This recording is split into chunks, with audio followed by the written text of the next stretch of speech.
బస్తర్లో ఆఖరి యుద్ధానికి సిద్ధం అంటూ ఆంధ్రజ్యోతి ఒక కథనాన్ని ప్రచురించింది. ఏముంది మరి దాంట్లో? ఆంధ్రజ్యోతి ఏం రాసింది ఒకసారి చూద్దాం. ఆపరేషన్లు ముమ్మరం చేసిన భద్రతా బలగాలు, మావోయిస్టు కీలక నేతలు పాపారావు దేవాలపై దృష్టి అంటూ వార్త. ఒకసారి చదివిన తర్వాత మనం ఎక్స్ప్లెనేషన్ చేద్దాం. వచ్చే ఏడాది మార్చి 31 నాటికి వామపక్ష తీవ్రవాదాన్ని సమూలంగా నిర్మూలించే లక్ష్యంతో కేంద్రం ముందుకు సాగుతోంది. ఇందులో భాగంగా ఓవైపు మావోయిస్టు కీలక నేతలు ఎన్కౌంటర్లతో పాటు మరోవైపు సరెండర్ల ప్రక్రియ కొనసాగుతుంది.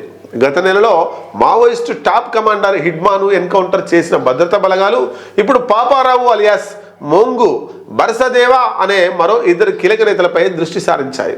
వీరిద్దరూ నిషేధిత సిపిఐ మావోయిస్టు పార్టీ కేంద్ర కమిటీలో సభ్యులు కానప్పటికీ వారి లోతైన స్థానిక సంబంధాలు, ఛత్తీస్గఢ్ దక్షిణ బస్తర్ ఇక్కడ ఇప్పటికీ అంచనాలోని విశాలమైన ప్రాంతాలపై ఉన్న పట్టు వారిద్దరిని భద్రతా బలగాల మోస్ట్ వాంటెడ్ జాబితాలో చేర్చాయి. 45 ఏళ్ల బర్సాదేవా మావోయిస్టు పార్టీ కీలకమైన గెరిల్లా బెటాలియన్కు నాయకత్వం వహిస్తున్నారు. ఆయన సుక్మా జిల్లాలోని హిడ్మా స్వగ్రామం పూవర్తికి చెందిన వ్యక్తే కావడం గమనార్హం. 57 ఏళ్ల పాపారావు సుక్మా జిల్లాలోని కిష్టారానికి చెందిన గిరిజనుడు.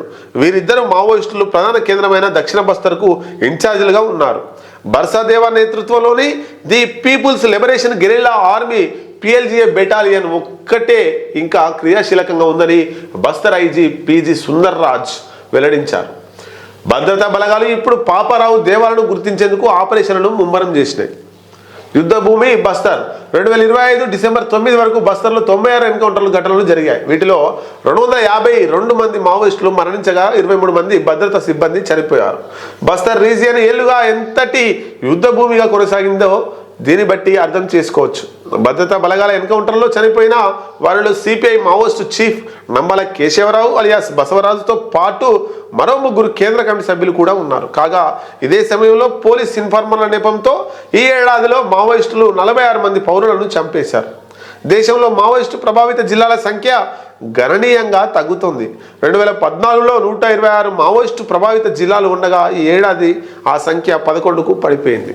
మొత్తం మీద బస్తర్లో ఆఖరి యుద్ధానికి సిద్ధం. బస్తరే మావోయిస్టు ఉద్యమానికి చాలా కీలకంగా ఉంది.